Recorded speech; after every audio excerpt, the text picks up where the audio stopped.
8-point lead. This is the biggest lead of the Rising Stars so far. We have Eviota, a heavy server. As we know it, registers a service ace for San Jose del Monte.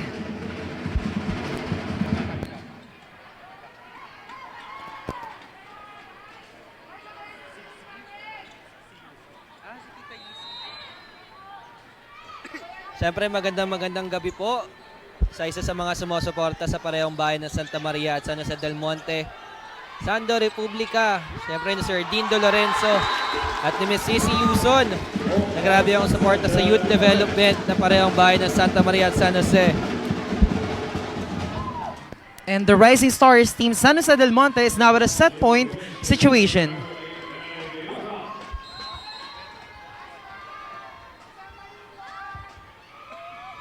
Back to our game. Service setter.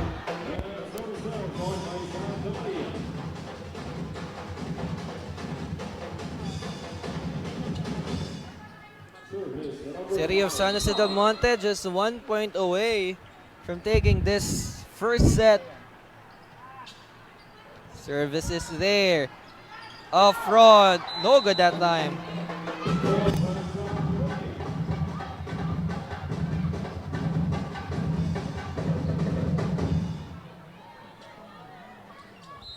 And this set was too low for Bravo, unable to make way. Santa Maria saving 1 set point. Oh, and a service ace from Ella Mamak.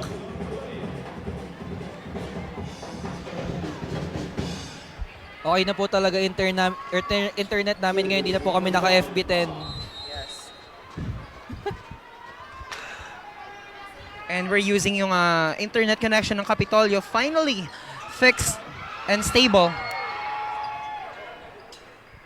One touch there. Rejected. And Team San Jose del Monte winning the first set of Oblong. The final score of 25-17. Winner of the first